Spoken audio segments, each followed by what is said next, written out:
Assalamualaikum warahmatullahi wabarakatuh.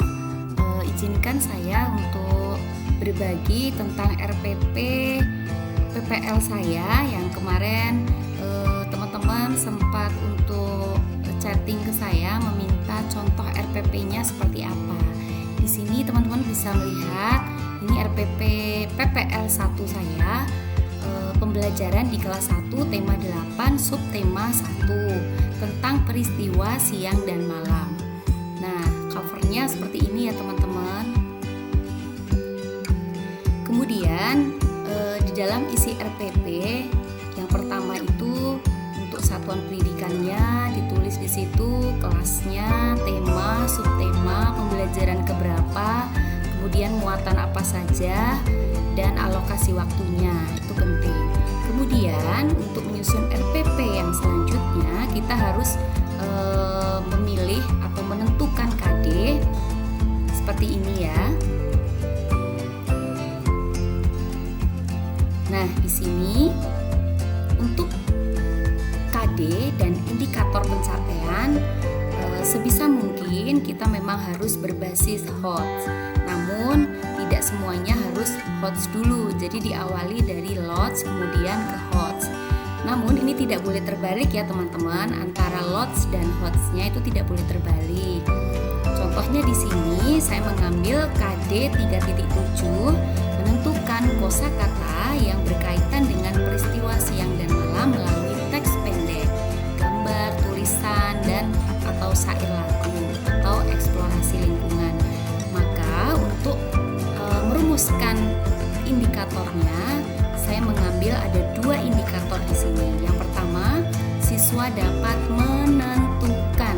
Nah, ini sebagai kata kuncinya ya teman-teman, nanti bisa dilihat di KKO. Jadi menentukan itu masuk ke HOT atau LOTS. Jadi di sini masuk ke LOTS ya teman-teman. Kemudian yang kedua, siswa dapat menemukan. Nah, di sini anak-anak nanti menemukan kosakata melalui teks peristiwa siang dan malam. Itu termasuk HOTS. Begitu ya teman-teman. Kemudian untuk muatan matematikanya di sini saya mengambil contoh ini ya, KD-nya membandingkan panjang, berat, lamanya waktu dan suhu menggunakan benda atau situasi konkret. Nah, di sini indikator pencapaiannya saya langsung mengambil HOT semuanya. Siswa dapat mengukur panjang suatu benda dengan satuan tidak baku. Itu termasuk HOT C4. Kemudian untuk indikator yang kedua, siswa dapat membandingkan panjang suatu benda berdasarkan hasil pengukuran dengan satuan tidak baku. Nah, di sini membandingkan maka masuk ke HOT C4. Begitu ya kira-kira teman-teman untuk KD-nya. Selanjutnya menuju ke tujuan pembelajaran. Di dalam tujuan pembelajaran ini harus sesuai dengan KD yang sudah kita tentukan tadi di sini ya. Jadi sesuai dengan indikatornya tadi, yaitu menentukan. Kemudian di sini setelah membaca teks sederhana yang ditayangkan guru, siswa dapat menemukan kosakata peristiwa siang dan malam dengan benar, yaitu HOTS C4. Dan selanjutnya ini adalah tujuan pembelajarannya. Kemudian berikutnya adalah materi pembelajaran. Materi pembelajarannya apa yang akan kita angkat di sini. Kemudian untuk pendekatan dan model serta metode pembelajaran, saya menggunakan pendekatan saintifik TPACK atau biasa disebut dengan TIPAC.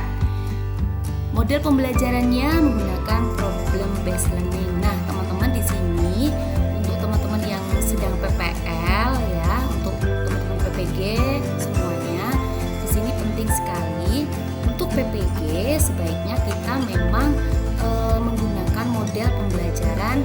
Biasanya kita memang diarahkan untuk 2 model. Yang pertama itu problem based learning atau bisa juga dengan project based learning seperti itu. Kemudian untuk metode pembelajarannya, ceramah, pengamatan, jawab penugasan. Dalam pembelajaran ini dilakukan secara daring. Jadi RPP ini memang RPP untuk daring ya teman-teman. Nah, kita masuk ke langkah-langkah pembelajaran. Saya membuat untuk langkah-langkah pembelajarannya itu saya tulis terlebih dahulu untuk pra kegiatannya. Saya tulis di sini. Jadi guru pertama membagikan link untuk pembelajaran di situ. Yang kedua mengkondisikan siswa sebelum mereka masuk ke link pembelajaran. Kemudian di situ bisa diisi juga anak-anak di tempat saya biasa melakukan pembiasaan, anak-anak diminta untuk membaca bacaan yang ringan di situ. Ini sebelum masuk Zoom ya, jadi sebelum sinkronus. Kemudian di dalam kegiatan pendahuluan ini dilakukan sudah sinkronus ya teman-teman. Di sini pendahuluannya guru pembukaan seperti biasa, kemudian menyapa dan lain-lain. Ini disiapkan di sini untuk pendahuluannya.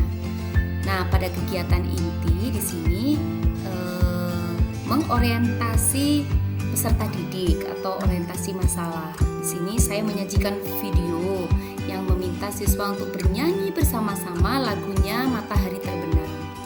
Nanti untuk teman-teman bisa melihat di video saya PPL 1 di sana. Kemudian setelah penayangan video di situ nanti muncul sebuah pertanyaan untuk anak-anak.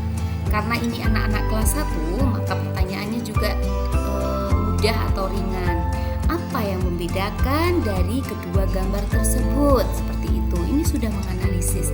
Anak-anak melihat gambar dan mereka akan menganalisis apa ya bedanya dari dua gambar tersebut. Nah, ini gambarnya seperti ini ya teman-teman ya. Di situ nanti siswa akan mencoba menjawab dengan apa ya pengetahuan mereka sendiri-sendiri. Di situ guru cukup memberikan motivasi dan arahan saja supaya anak-anak bisa menjawab sesuai dengan apa yang mereka tahu. Nah, perlu diketahui bahwa di dalam kita menulis RPP di sini harus tertulis sintak-sintaknya. Tadi sintak yang pertama adalah orientasi masalah. Karena saya menggunakan PBL maka sintaknya ini ya. Yang kedua mengorganisasi peserta didik. Di situ mengamati teks sederhana dengan PowerPoint yang sudah dibuat oleh guru. Kemudian mengamati kosakata. Kemudian di situ siswa diminta atau siswa menentukan kosakata yang sesuai dengan peristiwa siang dan malam. Kemudian sintak yang selanjutnya membimbing penyelidikan. Guru menjelaskan langkah-langkah mengerjakan LKPD-nya. Siswa diminta membaca seperti ini.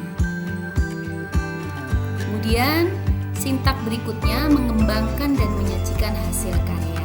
Nanti siswa diminta di situ untuk mengkomunikasikan. Mereka akan presentasi satu-satu. Presentasi ala anak-anak kelas 1, mereka cukup ditanya, kemudian membaca hasil LKPD-nya yang sudah ditulis seperti itu sudah mempresentasikan atau mengkomunikasikan. Nah, untuk selanjutnya ini adalah muatan matematikanya ya. Di sini pembelajarannya anak-anak mengukur.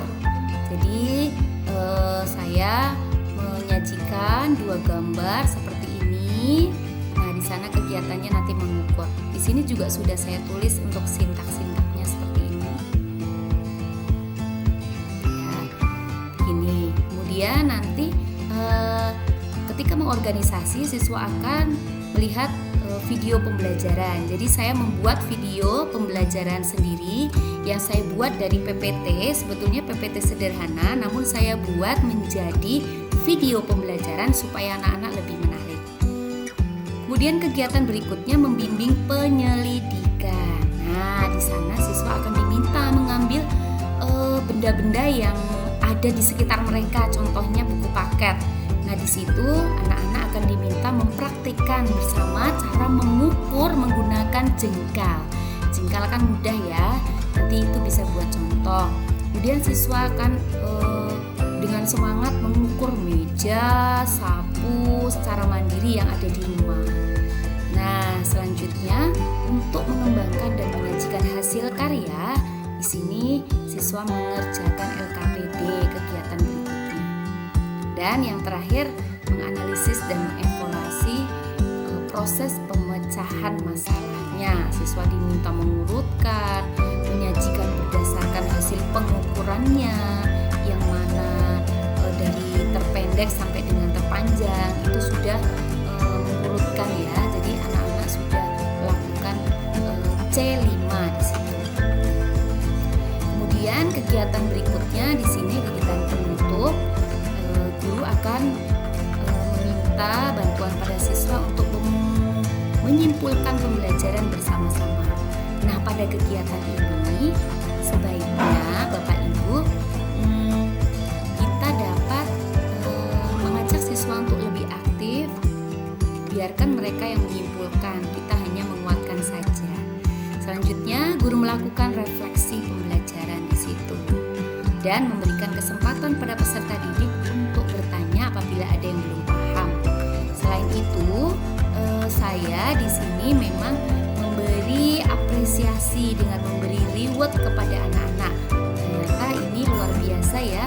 Jadi anak-anak lebih semangat ketika pembelajaran. Nah, berikutnya untuk pemberian evaluasi pembelajaran, saya menggunakan Google Form, teman-teman. Di sini saya sematkan linknya. Kemudian setelah itu barulah penutup. Nah, dari situ kita juga bisa menentukan bagaimana penilaian yang akan kita lakukan. Di dalam RPP jangan lupa ditulis penilaiannya dari penilaian sikap, pengetahuan, keterampilan. Penilaian sikapnya dengan cara apa, pengetahuannya bagaimana, keterampilannya bagaimana. Itu nanti terlampir ya teman-teman. Kemudian melakukan remedial dan pengayaan. Jangan lupa sumber-sumbernya kita tulis dari media yang kita lakukan itu yang kita buat atau yang kita gunakan itu apa saja. Kemudian alatnya dan sumber belajar seperti itu. Nah, kemudian yang terakhir jangan lupa ini nanti diisi tanda tangan ini dulu, kemudian ini adalah kepala sekolah dan tulis daftar lampirannya. Untuk lampiran semua perangkat di PPG antara lain ada bahan ajar, media pembelajaran, LKPD dan instrumen penilaiannya. Seperti itu teman-teman semuanya. Semoga penjelasan sedikit tentang RPP saya semoga bermanfaat untuk teman-teman semua. Terima kasih. Wassalamualaikum warahmatullahi wabarakatuh.